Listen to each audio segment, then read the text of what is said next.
ہماری زندگی میں آنے والا ہر شخص قیمتی ہوتا ہے، حتیٰ کہ ہمارے دشمن بھی ہمارے لیے بڑے قیمتی ہیں۔ واہ، کیونکہ جب وہ بے رحمی سے ہم پر تنقید کرتے ہیں تو اس سے ہمیں اپنے آپ کو ٹھیک کرنے کا موقع ملتا ہے۔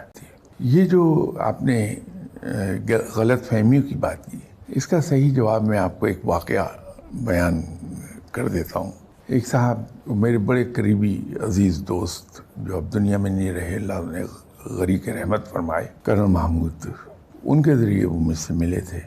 تو بعد میں وہ نوکری کے سلسلے میں کراچی چلے گئے۔ تو ان دنوں میں آفس کے اپنے آفیشیل ڈیوٹیز کے سلسلے میں کراچی بڑا فریکوینٹ جایا کرتا تھا۔ تو ایک بار کہیں ان کے ساتھ میں ہوں گا، مجھے یاد نہیں ہے، تو انہوں نے کرنل صاحب کے بارے میں کوئی بات کی، تو میں نے کچھ تھوڑا سا سخت بات کہہ دی۔ تو ان صاحب نے خود بتایا کہ آپ کے جانے کے بعد میں نے اس کے اندر خاصی ایڈیشنز اور آلٹریشنز کی، اور کرنل صاحب کو کنوے کیا کہ کیا ہوا، شاہ صاحب سے لڑائی ہو گئی، شاہ صاحب بڑے آپ کے بارے میں برا بھلا آپ کو کہہ رہے تھے۔ انہوں نے خود ہی بتایا اپنا کہ میں نے یہ کیا تو میں اس کے لیے معافی چاہتا ہوں۔ ایسا فارگیٹ اٹ، کچھ نہیں۔ تو میں نے کہا پھر کرنل نے کیا کہا؟ کہ انہوں نے کہا کہ نہیں کوئی بات نہیں، وہ دوست ہے، وہاں دفتر کے سلسلے میں گیا تھا، میٹنگ میں ہو سکتا بدمزگی ہوئی ہو تو وہاں کسی کو کچھ نہیں کہہ سکا، تو میں اس کا دوست ہوں، میں غصہ اس نے مجھ پر نکال لیا۔ He has a right being a friend. کہنے لگے یہ کرنل صاحب نے جواب دیا۔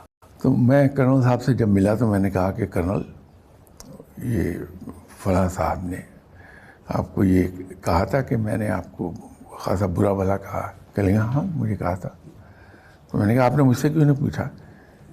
کہنے لگے ایک بڑی سیدھی بات ہے، آپ میرے دوست ہیں، آپ کو اچھی طرح جانتا ہوں، تو جو الفاظ مجھے بتائے گئے کہ آپ نے میرے بارے میں کہے ہیں، تو میں نے دل میں اس کو ایویلیویٹ کیا، صاف پتہ چلا کہ یہ الفاظ آپ کے نہیں ہو سکتے۔ تو جب آپ نے کہے ہی نہیں وہ الفاظ تو میں آپ سے کیوں پوچھتا؟ ایک اور جو بہت ضروری چیز ہے ہمارے تعلقات میں، وہ یہ ہے کہ میں آپ کو ایک لمبے عرصے سے جانتا ہوں، تو مجھے اپنے تجربے اور اپنے مشاہدے پر زیادہ اعتبار ہونا چاہیے، ہمیں اپنی ذات پر اعتماد ہونا چاہیے کہ میں جس طرح سے جانتا ہوں اس کے مطابق تو یہ درست نہیں ہے بات، تو میں اس کو خود ہی ذہن سے جھٹک دوں۔